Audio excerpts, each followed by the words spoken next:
Hi భయ్యా, మీతో ఒక విషయం షేర్ చేసుకోవడానికి వచ్చా. మనం ఇప్పటి వరకు ఎన్నో సినిమాలు చూసి ఉంటాం. చూసిన వాటిల్లో ఫ్లాపులు ఉంటాయి, హిట్స్ ఉంటాయి. కానీ మీ గుండెలకు హత్తుకుపోయే సినిమా, మీకు నిద్ర పట్టకుండా చేసిన సినిమా ఏదైనా ఉందా అంటే కామెంట్ బాక్స్లో కామెంట్ చేయండి. నాకైతే ఒక సినిమా ఉంది భయ్యా, మెంటల్ ఎక్కిపోయింది. చూస్తున్నంతసేపు గాల్లో తేలుతున్న ఫీలింగ్.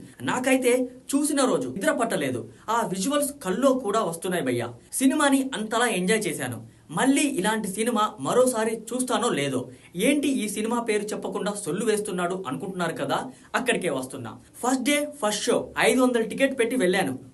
సారీ, సినిమా పేరు చెప్పాలి కదా. యావత్ సినీ ప్రపంచాన్ని ఎంతో ఆశగా ఎదురు చూసిన మన 6 అడుగుల ఆజానుబాహుడు రెబల్ స్టార్ నటించిన కల్కి. ఇంతసేపు చెప్పింది ఈ కల్కి గురించే. ఈ సినిమా వల్ల టాలీవుడ్, కోలీవుడ్, శాండల్వుడ్, మల్లు రోడ్డు, బాలీవుడ్ అందరికీ ప్యాక్ అయి ఉంటది. ఏకంగా హాలీవుడ్ ని కూడా తలదన్నే సినిమా ఈ కల్కి. ఆ డైరెక్టర్ నాగశ్విన్ కనబడితే కాళ్ళు మొక్కాలనిపిస్తుంది భయ్యా. అశ్విన్ తోపు భయ్యా.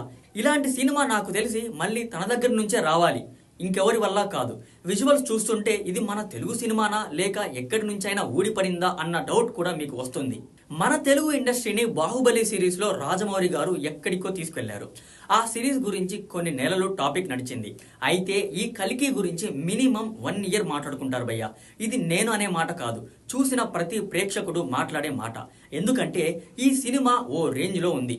ఇది నా తెలుగు సినిమా అని ప్రౌడ్ గా చెప్పుకునే రోజు కల్కి రిలీజ్ డే. ఇకపోతే ప్రభాస్ అన్న అయితే భైరవ అనే క్యారెక్టర్ లో చింపేశాడు. అతని మేనరిజంతో అక్కడక్కడ చిన్న డైలాగ్స్ తో నవ్వించాడు కూడా. ఆ కటౌట్ ఉంది చూడు బాబోయ్. అమితాబ్ బచ్చన్ సినిమాకి ప్రధాన బలం. అతను లేకపోతే సినిమా అంత ఎఫెక్టివ్ ఉండేది కాదేమో. ప్రభాస్ కి అమితాబ్ కి మధ్య వచ్చే యాక్షన్ సీక్వెన్స్ అయితే అస్సలు ఎవ్వరూ ఊహించరు. మళ్ళీ వాటి కోసం వెళ్ళాలనిపిస్తుంది. ఖచ్చితంగా ఈ రోజో రేపో మళ్ళీ ఇంకోసారి చూసేస్తా, డౌటే లేదు. ఈ వయసులో కూడా అమితాబ్ బచ్చన్ అంత యాక్టివ్ గా ఉన్నాడంటే ఆ క్యారెక్టర్ లో ఎంత లీనమయ్యారో అర్థమవుతుంది. అమితాబ్ బచ్చన్ మహాభారతంలో కౌరవుల పక్కన అంటే అధర్మం వైపు నిలబడ్డ ద్రోణాచార్య పుత్రుడు అశ్వత్థామ రోల్ ప్లే చేశాడు భయ్యా.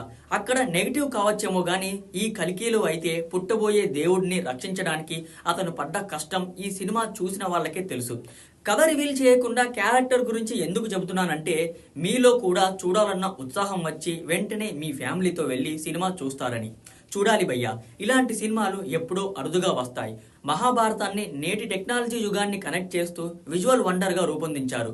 ఈ కల్కి చిత్రంలో నాగశ్విన్ పడ్డ శ్రమ అంతా ఇంతా కాదు. అతని విజన్ ఆకాశాన్ని చేరింది. కమల్ హాసన్, దీపికా టాలెంట్, శోభన, బ్రహ్మానందం లాంటి వాళ్ళు ఈ సినిమాకి main pillars. Production values, making, screen play సినిమాను ఓ రేంజ్ తీసుకెళ్లడమే కాకుండా మంచి అనుభూతిని కూడా క్రియేట్ చేశాయి. సినిమా మొదటి నుంచే చూడండి. ఒకవేళ మిస్ అయితే సినిమా ఏంటో అర్థం చేసుకోవడానికి టైం పడుతుంది. కాబట్టి ముందే వెళ్ళి సినిమాను చూడండి. మీరు టికెట్కి పెట్టే డబ్బులు అస్సలు వృధా కావని నేను భరోసా ఇస్తున్నా. ఇంకెందుకు భయ్యా, ఇలాంటి సినిమాలు మళ్ళీ రావు. లేట్ చేయకుండా వెంటనే చూసేయండి.